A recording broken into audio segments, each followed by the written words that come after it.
When the tear gas shells caused breathlessness. Yes. What Seema has mentioned, Dipto, is very important right now. There have been, police has had reports of some illegal arms there, some sort of arsenal there, but they didn't know the extent of which. They also have come to know today, and they've released it to the media as well, that they believe there are a lot of history sheeters, criminals with cases against them are also holed up inside the ashram, and they're the ones who are basically holding the strings of how to manipulate people there as well. These criminals are obviously in cahoots with Rampal. Given that fact, shouldn't the police have prepared better? I'm not talking about the government, but the police in itself. We have to understand, Diptosh, also because there was a civil casualty angle there as well. But even then, do you think the police could have done more if there was some groundwork?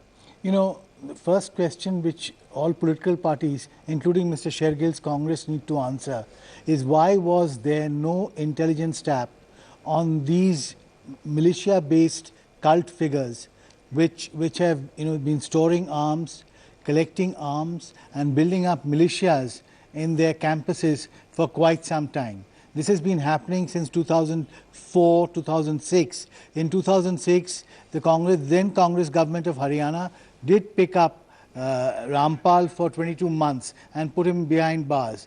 But when he came out in 2008, he started reorganizing himself, and having shifted from Rohtak to Hisar, he started building up this arsenal, which is now, the scale of which, the violent scale of which we have become familiar with right now. So obviously, I think both Congress governments and the BJP government are to blame.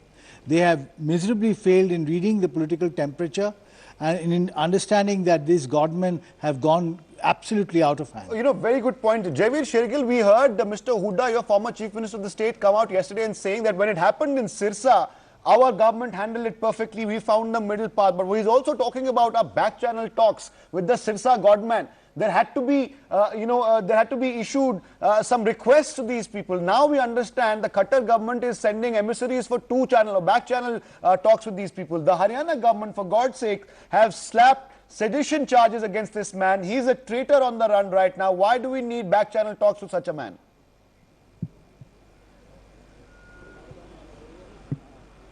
Athar, absolutely. We don't need back channels talk with people like this, and up to a point. The only back channel at all or any negotiation could have been done was till November 10th. There is a deadline which had to be honored by the orders of the court. If that does not happen, then you skip the negotiations, you act promptly. As Deeptosh was rightly saying, May 13th, 2013, a similar situation was brewing. We called CRPF. The Kotrata area in Rohtak, he was evicted in 24 hours. If you have a lack of political will and backed with ill planning, this is the result which is bound to happen. And top it all, you add insult to the injury, you shut and what about the away the camera casualty so angle? that the truth cannot has shoot. And look at the audacity of Anil Jain. He says... No, I know what Anil Jain has said. He's made a remark that we will discuss in a couple of moments. But what about the civilian angle there? The police has a point there, but do you think it could have been overcome? Athar, it could have been overcome. How, Athar? Because November 10th was the date when situation became tense. The police should not never allowed the satsang to happen on November 11. They were sitting like lame ducks, seeing so many people get together inside the ashram when they knew he's facing arrest charges. Why was the satsang allowed to happen? They allowed so many people to get together. They could have easily prevented them, and today the man could have been arrested from ashram. Okay, the man, by the way, is still not arrested, and Shaina NC joins us on the phone line right now, BJP spokesperson. Shaina NC, even today, the OSD to the State Chief Minister has spoken to the media. In fact, Shaina NC, we've lost that connection. We'll try and get to her in just a moment. And for the time being, of course, we're staying on this story. And we'll come back to this story because this is a big one as well. And I've just been told that we'll be connecting to more people, more breaking news coming in right now. As of this moment, these Indian fishermen, 5 Indian fishermen, and you can see those visuals only on NewsX, are meeting Senthil Tondaiman. He's a Sri Lankan minister, and these are moments just before they know their fate. They will be released. Remember, the Sri Lankan government has in fact agreed to release these people and drop their charges. They'll be sent back to Indian shores, and they will in fact come to Delhi according to our sources. NewsX's Priyamvada has told us that the sources suggesting that they could go to Delhi first and meet the Prime Minister, perhaps even in a ceremony, and then go back to Rameshwaram, which is their hometown. There are reactions coming in on the story. Remember, NewsX broke it first, and the first visuals you saw right here on this channel. There are the reactions. Take a look. The reports that we are hearing about the release of fishermen are extremely heartwarming. Honorable Prime Minister Shri Modi ji has spoken to the President of Sri Lanka some time ago. The government authorities and the Ministry of External Affairs also have offered to give all kinds of possible help to the fishermen. I think the reports that they are being released are extremely encouraging, and these are because of the efforts of the central government. Yeah, it's a good, it's a very happy thing, and the efforts, already our leader had appreciated the efforts taken by the Chief Prime Minister in this regard. We are happy. Okay. So because it was a very long journey, 2011 we were arrested and now they have been released. See, that is over, that phase is over. See, the failure of the governments apart. Now that they are released and the efforts taken by the present Prime Minister, our leader had already congratulated him, thanked him for his efforts, and now we are happy that our Indian fishermen are released. Thank you so much, sir. Okay. Okay.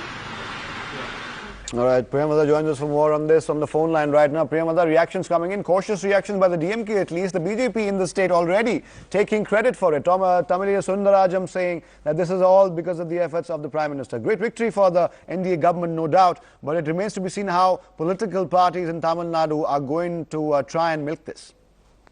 I would just say that for the last 10 to 15 years, every Tamil political party here has been trying to give voice for Tamil's issue, fishermen issue, and they have been making a lot of noises.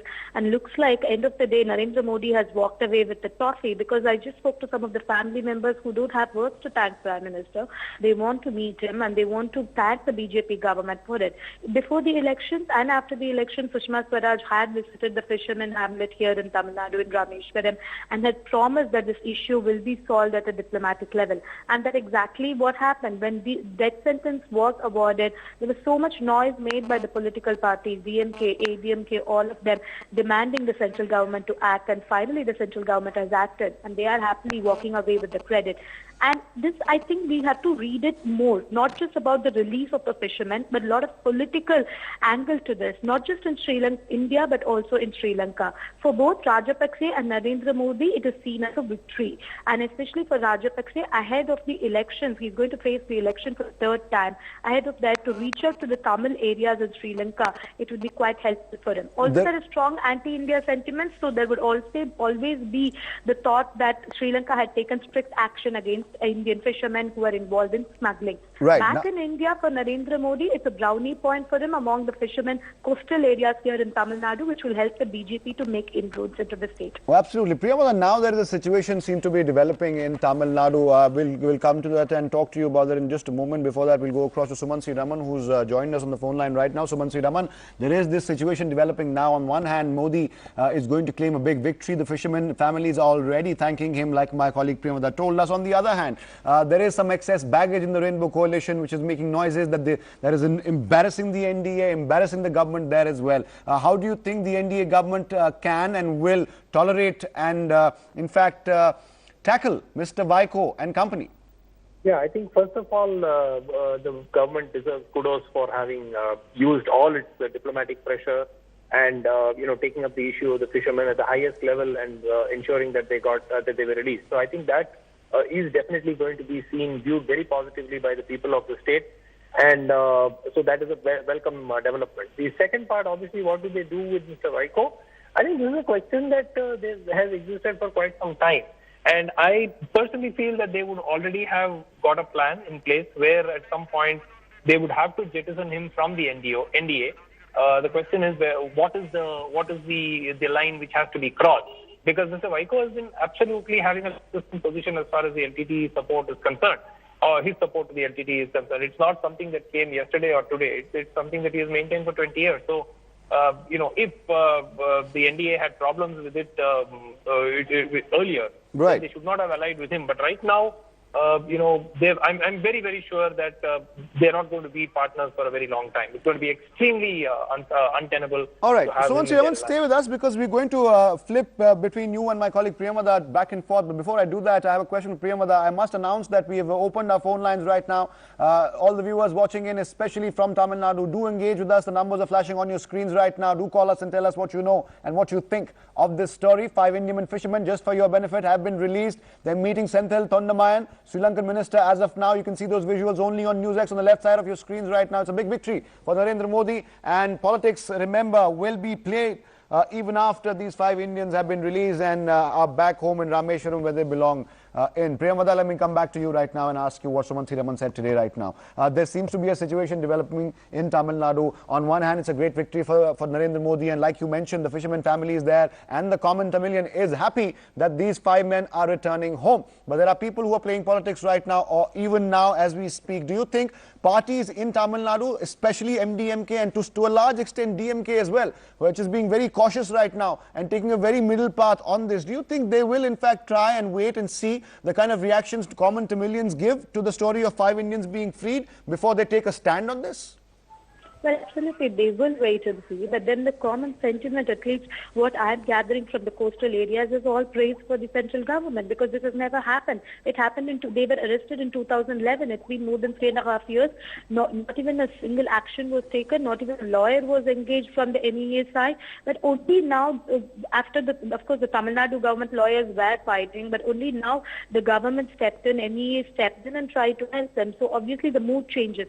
DMK and NDMK have no option but to take cautious stand, to take a middle path, because it's probably an issue which they have been clinging on for a long time, and they had someone to criticize about and hit about. But now where will they go? How will they do politics in these coastal areas? All right, Priyamada, we're getting Mary on the phone line. She's the sister of one of the fishermen. Mary, to us, your brother will be released very soon. How do you feel? Who do you think should be given credit for this? Hello, I am Leah. Emerson sisters. Yes. We are very happy here this news. We are expecting their arrival. And I am giving the thanks to Tamil Nadu government and Indian government. Then overall, Tamil Nadu, so many members have participated in the rally and hunger strike. I am giving this special thank you to all.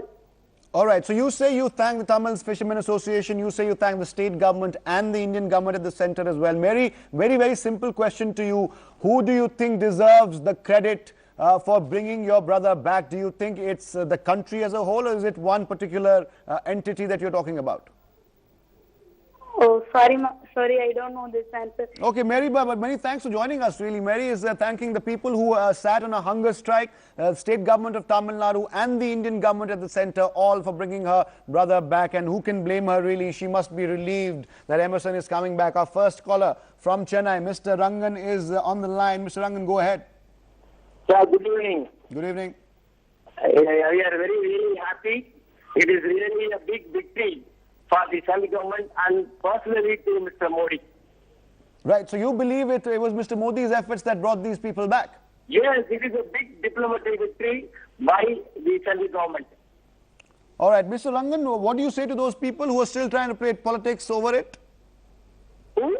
Some people will try to milk this for own political gain. Do you think we should leave chauvinism aside now and just... It is not political, it is the effort by the central government through their diplomatic effort. They have got these people released. All right, Chennai, many thanks for calling in, Mr. Rangan. One other caller from Chennai right now. Subramaniam, go ahead.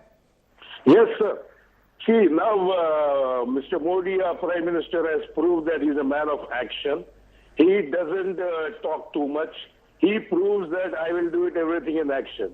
And it's a delightful thing, especially in Tamil Nadu, who are making politics about this.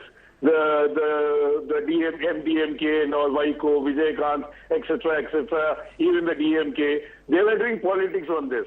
Now it is a big slap on the face.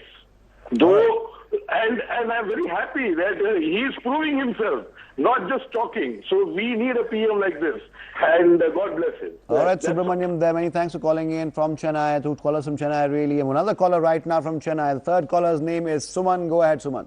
it is really a major diplomatic victory for the Modi government, especially because of the upcoming SARC meeting and Mr. Modi's proposed trip to Colombo. But I wish, by the way, Mr. Elangovan had clarified what was the UPA government doing for the last 3 years. Right, that's a big question there from Suman. What was the last government doing for the past 3 years? The 5 Indian fishermen now that you see on your screens are meeting Senthil Tendamayan, who's a minister in the Sri Lankan cabinet, speaking to them just before they're supposed to be released. We have a caller from Mumbai right now. Mr. Naidu from Mumbai, go ahead. Sir, definitely it is a very good action Mr. Modi and Mr. Sushma Swaraj has taken. Well, the decision was taken by the Lankan government, but you're appreciating their efforts. That's what you mean.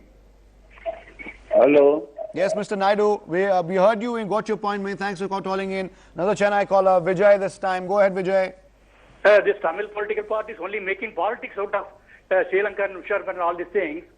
Only Modi is able to achieve this. Otherwise, these people will be only making politics. All these Tamil parties are only interested in making politics. They have no interest in solving any problem of Sri Lankan Tamil fishermen.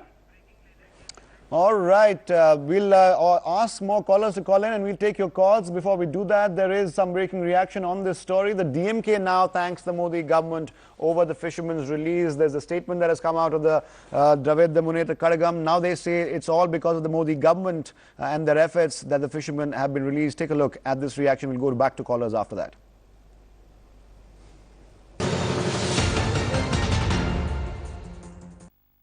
It's a very happy thing, and the efforts, already our leader had appreciated the efforts taken by the Prime Minister in this regard.